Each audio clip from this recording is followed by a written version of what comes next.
Hello नमस्कार दोस्तों, आप सभी का बहुत बहुत स्वागत है आपके अपने YouTube channel Sushma effective class में। मैं आप लोगों के लिए इंडियन पॉलिटी या भारतीय राज्य व्यवस्था लेके आई हूँ। और दोस्तों ये एनसीईआरटी सार संग्रह से कंप्लीट करवाया जा रहा है। और ये मैंने जितना भी अपकमिंग एग्ज़ाम है, बिहार एसआई का हो गया, रेलवे का हो गया, एनटीपीसी का भी नोटिफिकेशन आप लोगों को मिल ही गया है कि जनवरी तक रिजल्ट आ जाएगा।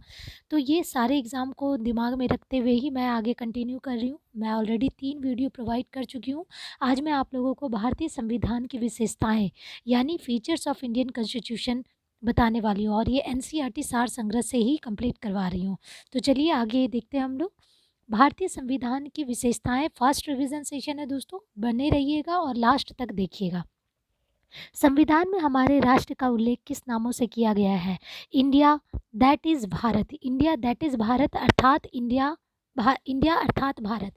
भारत संविधान में किस प्रकार की शासन प्रणाली की व्यवस्था की गई है? तो संसदात्मक प्रणाली की व्यवस्था की गई। संसदात्मक शासन व्यवस्था में विधायिका का कार्यपालिका पर नियंत्रण होता है। ये चीज़ नोट कीजिएगा, विधायिका का कार्यपालिका पे नियंत्रण होता है, यानी हेड आपकी विधायिका होती है, कार्यपालिका उनके नीचे अंडर में होती है। अध्यक्षात्मक शासन प्रणाली का आधारभूत तत्व क्या है? तो एकल कार्यपालिका, एकल कार्यपालिका। नेक्स्ट देखिए दोस्तों, भारत की संसदीय शासन प्रणाली एवं ब्रिटेन की संसदीय शासन प्रणाली के मध्य अंतर का मुख्य बिंदु कौन सा है? तो न्यायिक समीक्षा यानी जुडिशियल। ये जो आपका ब्रिटेन का संसदीय शासन प्रणाली है और भारत का संसद प्रणाली है, इन दोनों का जो मुख्य डिफरेंस है, मेन डिफरेंस है, वो क्या है? जुडिशियल, न्यायिक समीक्षा। नेक्स्ट देखिए, भारत का संविधान परिसंघीय है, यह किसने निर्धारित होता है? यह किससे निर्धारित होता है? भारत का संविधान परिसंघीय है, ये राज्य और केंद्र के मध्य शक्तियों के वितरण से प्रभावित होता है। नेक्स्ट हम लोग देखते हैं दोस्तों, भारतीय संविधान के 7 मूल्य पॉइंट होते हैं। उन 7 पॉइंटों को एक एक बार देखते हैं। स्वतंत्रता, समानता, भ्रातृत्व, संप्रभुता, समाजवादी, पंथ निरपेक्ष और लोकतांत्रिक। तो फिर से हम लोग रिपीट करते हैं। स्वतंत्रता, समानता, भ्रातृत्व, संप्रभुता, समाजवादी, पंथ निरपेक्ष और लोकतांत्रिक। चलिए आगे देखते हैं। नीति निर्देशक तत्वों तथा मूल अधिकारों को संविधान की आत्मा यानी कॉन्साइंस ऑफ कॉन्स्टिट्यूशन किसने कहा? तो ग्रेनविल ऑस्टिन ने कहा। साइंटिस्ट के नेम और उन्होंने क्या खोज किया है, क्या किया है, वो सब चीज़ भी पूछा जाता है। तो अभी हमारा भारतीय जो संविधान है उसमें मूल अधिकारों का जो मेन थीम, जो मतलब ऐसा बोला जाता है कि नीति निर्देशक तत्व तथा मूल अधिकार संविधान की आत्मा है, ये किसने कहा था? तो ग्रेनविल ऑस्टन ने कहा था। मूल संविधान में कुल कितने अनुच्छेद और कितनी अनुसूचियां थी? यानी जब ये बना था तब ये कितने थे? तो 395 अनुच्छेद थे और 8 अनुसूचियां थी। सर्वप्रथम कांग्रेस के किस अधिवेशन में राष्ट्रगान जन गण मन गाया गया था? तो कलकत्ता अधिवेशन में, जो कि वर्ष 1911 में हुआ था। सर्वप्रथम राष्ट्रगान कलकत्ता अधिवेशन में गाया गया था और वर्ष 1911 में गाया गया था। राष्ट्रगान नेशनल एंथम का मानक समय कितना है, यानी कितने समय का ड्यूरेशन है, कब तक ये कंप्लीट होगा? तो 52 सेकेंड तक इसका ड्यूरेशन है। भारतीय संविधान की जटिलता के कारण इसे वकीलों का स्वर्ग, लॉयर पैराडाइज कहा जाता है। ये चीज़ याद रखिएगा। भारतीय संविधान अधिक कठोर और अधिक लचीले के मध्य एक अच्छा संतुलन स्थापित करता है। यह कथन किसका है? तो के.सी. व्हीयर का है, के.सी. व्हीयर का। यानी ना ही ये ज़्यादा कठोर है, ना ही ये ज़्यादा लचीला है, ये मध्य है, एक बीच का मीडियम है। तो ये के.सी. व्हीयर के द्वारा कहा गया है। भारतीय संविधान में वृहद होने का क्या कारण है? तो संघ यानी यूनियन तथा राज्यों के एकल संविधान, यानी यूनियन और स्टेट का एक ही संविधान जो है, ये संविधान को वृहद होने का कारण बतलाता है। चलिए नेक्स्ट हम लोग देखते हैं। भारतीय संविधान अंततः कठोर और अंततः लचीला है, यानी पार्शियली टफ है और पार्शियली सिंपल है। ये भारतीय संविधान के बारे में कहा गया है। नेक्स्ट हम लोग देखते हैं। अपनी राष्ट्रवादी प्रतिक्रिया में भारतीय संविधान के निर्माताओं ने अल्पसंख्यकों के हित हितों तथा भावनाओं के महत्व को कम करने करके आका है। यह कथन किसका है? तो आइवर जेनिंग्स का है, आइवर जेनिंग्स का है। यानी इनका ये कहना है कि जो अल्पसंख्यक यानी माइनॉरिटी है, उनको इन्होंने इग्नोरेंस मतलब उनकी जितनी भी भावनात्मक और जितनी भी उनकी ज़रूरत है, उन लोगों को ज़्यादा उस पे ध्यान नहीं दिया गया है। तो ये आइवर जेनिंग्स का कहना है। भारत अर्धसंघात्मक राज्य है। अर्धसंघात्मक राज्य है, ये किसने कहा है? तो केसी विहर ने कहा है। और आप लोगों को पता है कि केसी विहर ने ये भी कहा था कि जो भारतीय संविधान है वो ज़्यादा कठोर भी नहीं है, ज़्यादा लचीला नहीं है, ये दोनों के मध्य का है। तो दो चीज़ याद रखिएगा, अर्धसंघात्मक और मध्य संविधान जो है हमारा। भारत में राजनैतिक सत्ता का प्रमुख स्रोत कौन है? तो देखिए, आप लोग सभी को पता है कि राजनीतिक सत्ता में वही रहते हैं जिनको पब्लिक वोट करती है, तो जनता इसका आंसर होगा। राजनीतिक सत्ता का प्रमुख स्रोत जनता है। कोई भी संविधान कितना भी अच्छा क्यों ना हो, यदि उसे क्रियान्वित करने वाले बुरे व्यक्ति हो तो संविधान भी बुरा हो जाएगा। यह किसका कहना है? डॉक्टर भीमराव अंबेडकर का।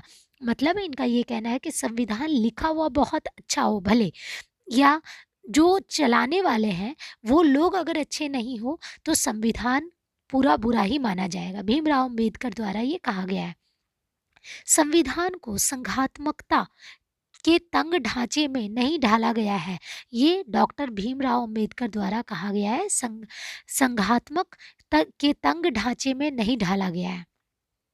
इससे हम लोगों को ये पता चल रहा है कि डॉक्टर भीमराव अंबेडकर संविधान जो पूरे भारतीय संविधान है इससे संतुष्ट नहीं थे।